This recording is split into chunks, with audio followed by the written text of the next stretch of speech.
మంది కాంక్షించే నాయకుడు ఇంటూరు నాగేశ్వరరావు గారికి, వేదిక మీద ఉన్నటువంటి పట్టణ పార్టీ అధ్యక్షులు మల్లేశ్వరరావు గారికి, అన్న ఎన్టీఆర్ గారి మనవడు మన ప్రీతమ నాయకుడు నారా చంద్రబాబు నాయుడు గారి కుమారుడు, తెలుగుదేశం పార్టీ కార్యకర్తల సంక్షేమ నిధి అధ్యక్షులు, రాష్ట్ర తెలుగుదేశం పార్టీ ప్రధాన కార్యదర్శి, ఈరోజు రాష్ట్ర ప్రభుత్వంలో కీలకంగా ఉన్నటువంటి మానవ వనరులు మరియు సాంకేతిక శాఖ మంత్రిలో శ్రీ నారా లోకేష్ బాబు గారి యొక్క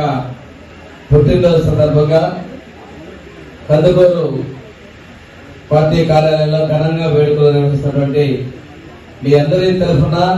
ఉమ్మడి ప్రకాశం జిల్లా తరఫున లోకేష్ బాబు గారికి జన్మదిన శుభాకాంక్షలు తెలియజేస్తాము. ఒకసారి చూసుకుంటే తెలుగుదేశం పార్టీ చరిత్ర సృష్టిస్తే ఈ భారతదేశంలోనే కార్యకర్తల కోసం ఒక 2 లక్షల రూపాయల ప్రమాద బీమా ఏ పార్టీ కూడా లేని విధంగా తెలుగుదేశం పార్టీ ఆనాడు కార్యకర్తల సంక్షేమ నిధిని ఏర్పాటు చేసి కష్టకాలంలో ఉన్నటువంటి కుటుంబాలకి 2 లక్షల రూపాయలు ఇచ్చి ఆదుకున్నది మన యువ నాయకులు లోకేష్ బాబు యొక్క ఆలోచన వల్ల జరిగిందనేటువంటి మీకు గుర్తు చేసుకున్నాం.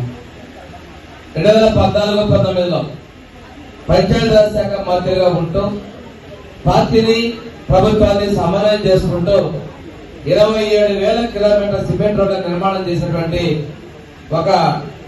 రాజనీతికుడు, దూరదృష్టి కలిగినటువంటి యువ నాయకులు నారా లోకేష్ బాబు అనే విషయాన్ని మనం గుర్తు తెచ్చుకోవాలి. అదేవిధంగా కార్యకర్తల కోసం శిక్షణ కోసం ఇక్కడే మన కందుకూరులోనే ప్రకాశం ఇంజనీరింగ్ కాలేజీలో కార్యకర్తలకి శిక్షణ ఇవ్వాలి. ఆ రోజు అన్న ఎన్టీఆర్ గారు అప్పుడు ఇచ్చారు, మధ్యలో మిస్ అయిందని చెప్పేసి కొద్ది నెలల పాటు ఇక్కడ కార్యకర్తల శిక్షణ కూడా నిర్వహించడం ఆలోచన విధానాన్ని తెలియజేస్తున్నాం. ప్రజా సమస్యల్ని తన గళంగా మార్చుకొని యువగళం పేరుతో మన ప్రాంతం అంతా కూడా పాదయాత్ర చేసి ఈ రోజు ఎన్డీఏ ప్రభుత్వం అధికారం రావడంలో కీలకంగా ఉన్నటువంటి మన వ్యక్తి యువ నాయకులు కార్యకర్తల సమస్యల పరిష్కారం చొరవ తీసుకుంటా ఉన్నారు. అంతేకాకుండా ఉదయాన్నే ప్రజా దర్బార్ నిర్వహిస్తూ లక్షలాది మందిని ఇప్పటికే కలుస్తూ వారి సమస్యల పరిష్కారం ఆ అర్జీలన్నీ కూడా ఏ శాఖకైతే అవసరం ఉంది ఆ శాఖ మంత్రులకి ఆయన మొత్తం మీ శాఖలో ఈ సమస్యలు ఉన్నాయి పరిష్కరించమని చెబుతూ మళ్ళా తర్వాత కేబినెట్ వచ్చి మీరు ఎన్ని చేశారో ఎన్ని చేయాలని కూడా దగ్గరండి ఆయన పర్యవేక్షణ విషయం కూడా మీ అందరికీ నేను తెలియజేస్తా ఉన్నా. ఇంకో విషయం ఏంటంటే ఈ రోజు ఎన్డీఏ ప్రభుత్వంలో తెలుగుదేశం,